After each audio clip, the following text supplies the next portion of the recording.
El Señor les bendiga a todos, tengan un feliz día. Bienvenidos a Palabras para una vida abundante.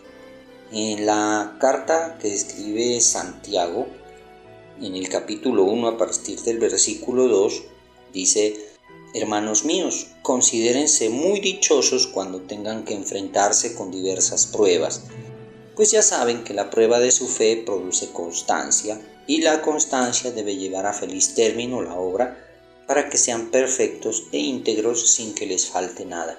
Si a alguno de ustedes le falta sabiduría, pídasela a Dios y Él se la dará, pues Dios da a todos generosamente, sin menospreciar a nadie. Pero que pida con fe, sin dudar, porque quien duda es como las olas del mar, agitadas y llevadas de un lado a otro por el viento. Quien es así no piense que va a recibir cosa alguna del Señor. Es indeciso e inconstante en todo lo que hace.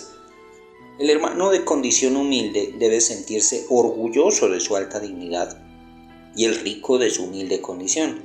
El rico pasará como la flor del campo, el sol cuando sale seca la planta con su calor abrasador.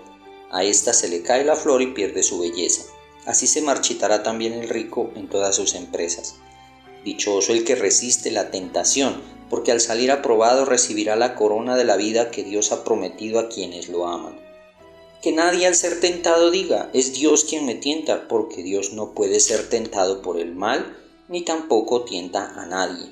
Todo lo contrario, cada uno es tentado cuando sus propios malos deseos lo arrastran y seducen.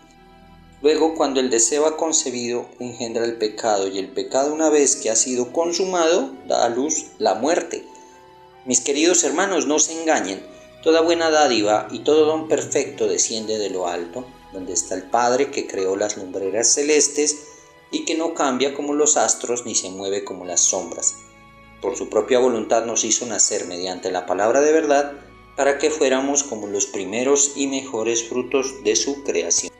En este texto que acabamos de leer se presentan dos términos que hacen referencia tanto a la tentación como a la prueba. En el versículo 2 encontramos la prueba, que es un término griego que se lee peirasmos, que es una experiencia frente a algo que está sucediendo. Y en el versículo 13 encontramos el término tentación, que se lee peirazo. Estos son dos términos que están relacionados desde su origen, pero que hacen referencia a dos conceptos diferentes.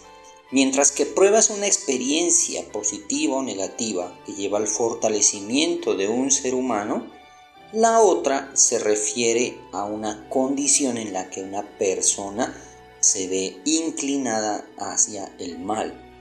En los dos casos, una persona necesita ser fortalecida porque o le falta algo para ser perfeccionado, o hay en él una debilidad que lo lleva a verse limitado.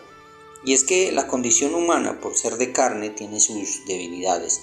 No entiende muchas cosas y experimenta sus debilidades de diversas formas.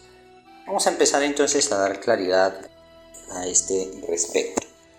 En el versículo 13 encontramos entonces la tentación. Dice: que nadie al ser tentado diga: es Dios quien me tienta, porque Dios no puede ser tentado por el mal, ni tampoco tienta a nadie.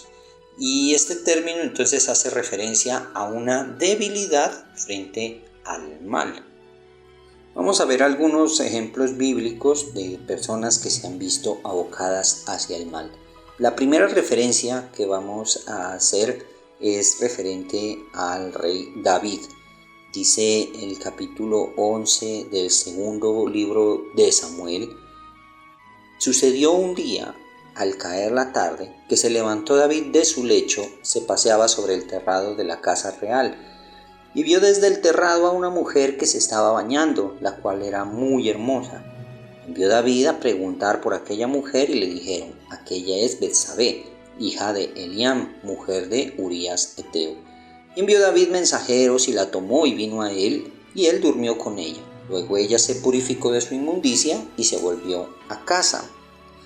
Vemos entonces a un rey David que se ve tentado en una circunstancia que se le presenta. ve a una mujer en un terrado y le llama la atención. Manda a traerla y con ella conciben un hijo. Sin embargo, esta mujer es casada, es la mujer de Urías. Cuando David ve que se están complicando las cosas frente a esto que él ha hecho, manda a llamar a Urías y tiene alrededor de Urías una serie de actitudes que están buscando ocultar su mal. Como no puede llevar a Urías a que cubra su pecado, entonces procede a confabular para llevarlo hasta la muerte. De esta circunstancia se ve entonces unas consecuencias que son negativas para él, ya que el niño que Betsabé llevaba en su vientre finalmente muere. David entonces trata de ocultar su mal con actos que son igual de malos, como forma de no enfrentar su responsabilidad frente a esto que está haciendo. Como no puede evitar el rumbo de las circunstancias, todo esto deja una profunda marca en él, en su pensamiento y en su forma de gobernar. Encontramos también a la mujer de Lot. En el capítulo 19, el versículo 26 dice: entonces la mujer de Lot miró atrás a espaldas de él y se volvió estatua de sal. Es sabido que Lot era un hombre muy próspero en la ciudad en la que vivía. Sin embargo, llegado el momento, la ciudad está condenada a la destrucción y Lot se ve obligado a abandonar la ciudad. Siendo él un hombre acaudalado, debe dejar todas sus posesiones en ese lugar porque en su huida no puede cargar con cosas que le retrasen su caminar. Esta condición puede provocar una debilidad en cuanto a la codicia, ya que sus posesiones están determinando una condición social. Y eso es lo que vemos en su esposa.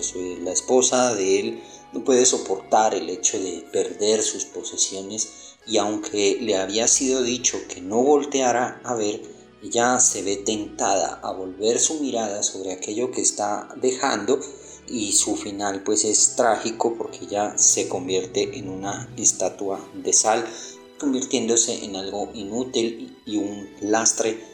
De la misma manera, Asaf en el Salmo 73 nos describe la siguiente condición: ciertamente es bueno Dios para con Israel, para con los limpios de corazón. En cuanto a mí, casi se deslizaron mis pies, por poco resbalaron mis pasos, porque tuve envidia de los arrogantes, viendo la prosperidad de los impíos. Encontramos entonces la condición de un hombre que, viendo a los que le rodean y viendo su prosperidad y viendo cómo no tienen ningún temor de Dios, hace una consideración de eso y entiende que ellos no son creyentes, son impíos. Sin embargo, les va mejor que como él considera que le está yendo, y empieza a experimentar en él la envidia, condición que lo lleva a perderse.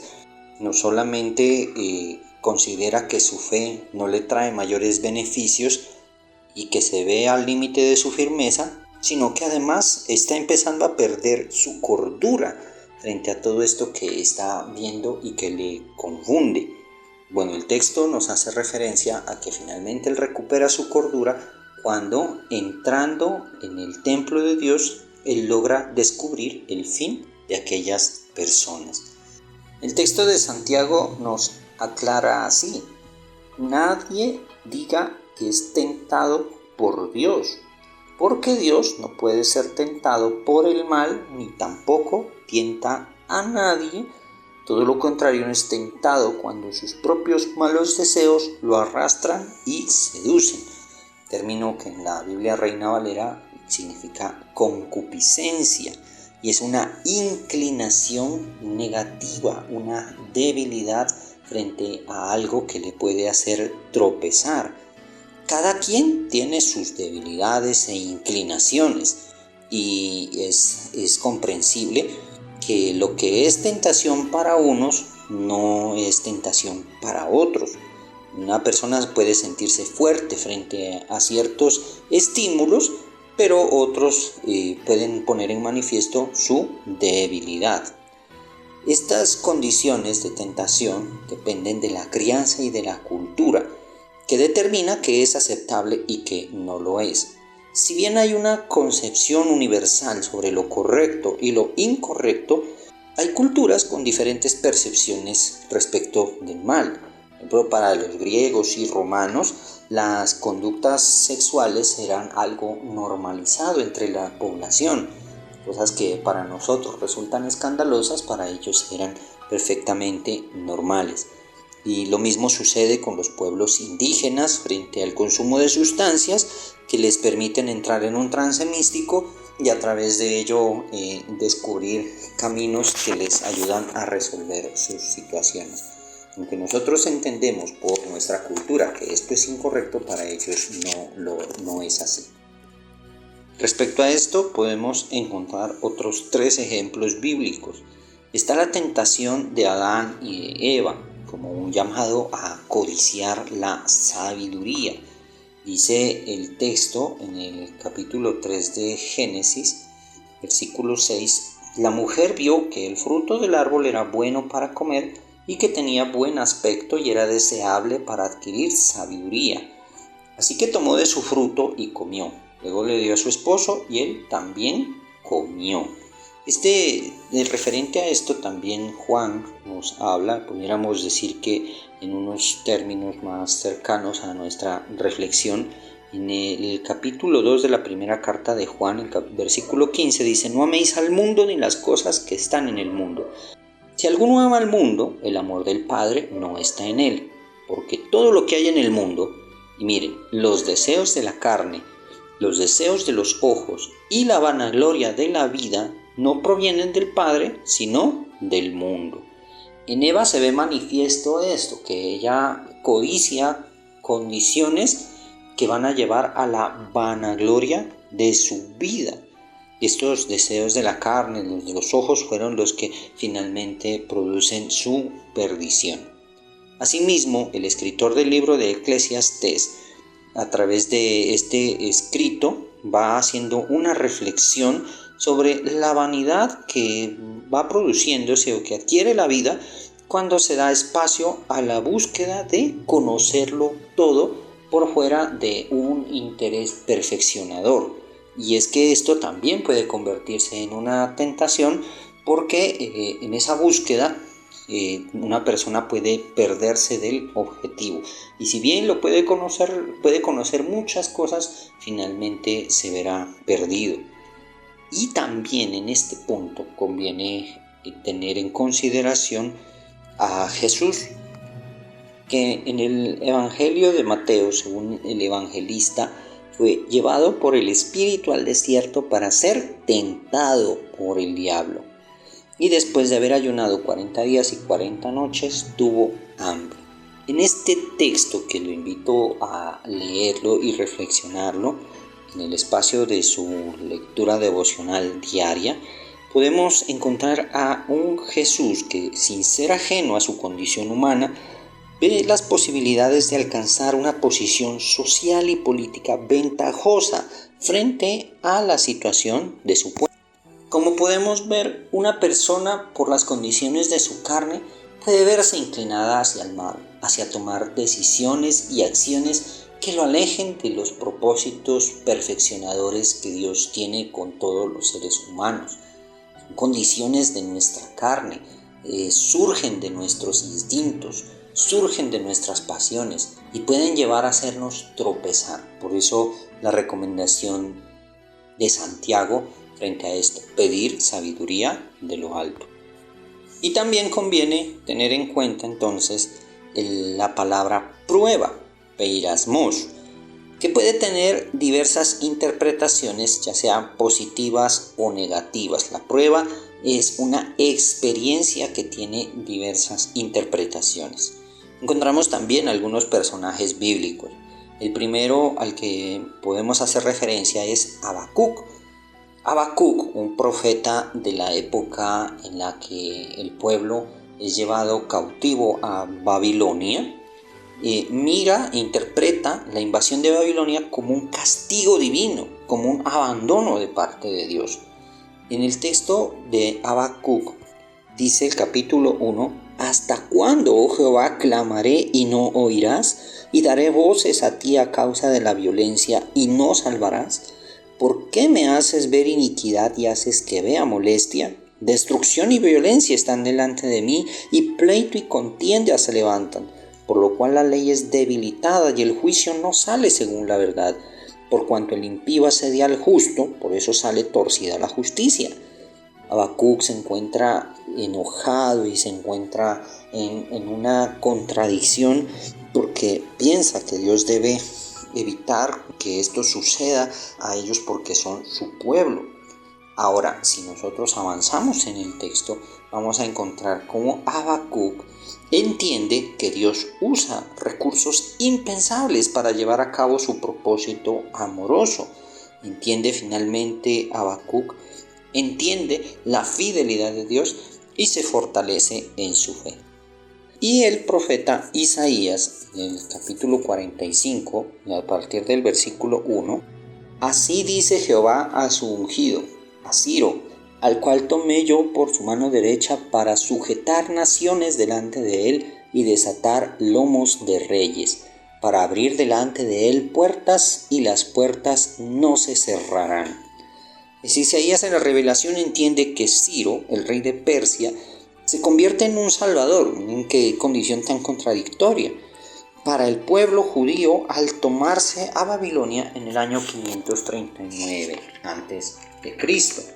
Además, en el Nuevo Testamento ya encontramos en la primera carta de Pedro, en el capítulo 1, los versículos 6 y 7, cuando dice: en la cual vosotros os alegráis, aunque ahora por un poco de tiempo, si es necesario, tengáis que ser afligidos en diversas pruebas, para que sometida a prueba vuestra fe, mucho más preciosa que el oro, el cual, aunque perecedero se prueba con fuego, sea hallada en alabanza, gloria y honra cuando sea manifestado Jesucristo. Pedro entiende que las persecuciones a la iglesia cristiana naciente son una oportunidad para fortalecer la fe de ellos. Como la prueba tiene diferentes interpretaciones, Pedro llama a los creyentes a reinterpretar sus circunstancias alrededor de un propósito en Dios. En el Evangelio de Juan, en el capítulo 9, a partir de los versículos 2 y 3, Jesús sana a un ciego de nacimiento y dice: y le preguntaron sus discípulos diciendo: Rabí, ¿quién pecó, este o sus padres, para que haya nacido ciego? Respondió Jesús: no es que pecó este ni sus padres, sino para que las obras de Dios se manifiesten en él. Ante la milagrosa sanidad de un ciego de nacimiento, Jesús es consciente de que Dios toma oportunidad de cualquier circunstancia para manifestarse. Y también en Romanos, en el capítulo 8, en la carta de Pablo a los Romanos, capítulo 8, versículos 36 y 37, dice: como está escrito, por causa de ti somos muertos todo el tiempo, somos contados como ovejas de matadero. Antes, en todas estas cosas somos más que vencedores por medio de aquel que nos amó. Por lo cual estoy seguro de que ni la muerte, ni la vida, ni ángeles, ni principados, ni potestades, ni lo presente, ni lo porvenir, ni lo alto, ni lo profundo, ni ninguna otra cosa creada nos podrá separar del amor de Dios que es en Cristo Jesús, Señor nuestro. Entonces Pablo hace una reinterpretación de los padecimientos de la iglesia, invitándolos a experimentar la victoria en cuanto sepan esperar en los recursos divinos, aún a pesar de las dificultades que puedan estar viviendo. Asimismo, en Juan, en el capítulo 16, versículo 22, despidiéndose de sus discípulos, les dice: también vosotros ahora tenéis tristeza, pero os volveré a ver y se gozará vuestro corazón y nadie os quitará vuestro gozo. Jesús entiende y asume su destino y lo acepta con madurez y responsabilidad, y esto lo lleva a llenar de esperanza a sus discípulos. Como podemos ver entonces, en la prueba es necesario hacer reinterpretaciones sabias para que no sea la persona destruida, sino que sepa entender con sabiduría cuál es el propósito de Dios. De toda esta reflexión podemos concluir lo siguiente, que Jesús deja claro que el recurso salvador es la obediencia a la palabra. Y esto cuando nos referimos a la tentación, como decía el Evangelio de Mateo. Ante la tentación Jesús responde con esa sabiduría bíblica que ha obtenido desde su infancia. También que Dios sabe tomar provecho de las circunstancias difíciles para manifestarse a los seres humanos. Y esto no lo convierte en un tentador, sino en un ser amoroso que prodiga esperanza. Tercero, del cielo viene toda buena dádiva y todo don perfecto, de tal manera que el propósito final sea que el hombre sea perfeccionado hasta la medida de la estatura de Cristo.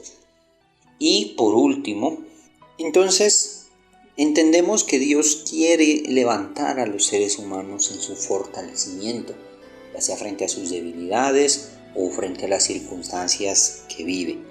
Demos gracias a Dios que en su gran amor nos acompaña tanto en nuestras debilidades como en nuestras circunstancias y nos hace ver su amor y sus recursos oportunos.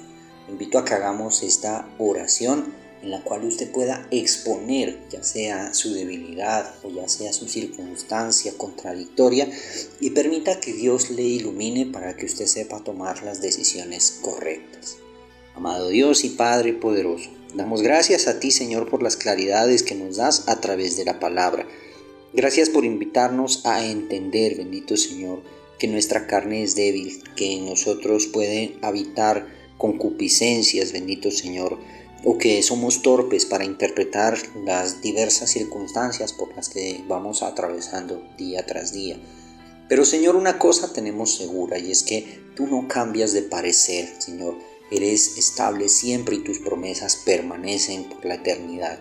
Así que hoy venimos delante de ti y depositamos en ti nuestra incertidumbre y nuestras debilidades, Señor, entendiendo que solamente tú tienes los recursos suficientes para ayudarnos a levantarnos en medio de todos ellos, Señor, para hacernos cada vez más perfectos y en el perfeccionamiento de nuestro ser, llevarnos hasta tu presencia. Ayúdanos, bendito Señor, ayuda a todos aquellos que están haciendo esta oración en este día, para que todos ellos, encontrando el fortalecimiento de sus vidas, puedan alabarte y glorificarte. Gracias te damos, Señor y Padre, por tu inmenso amor.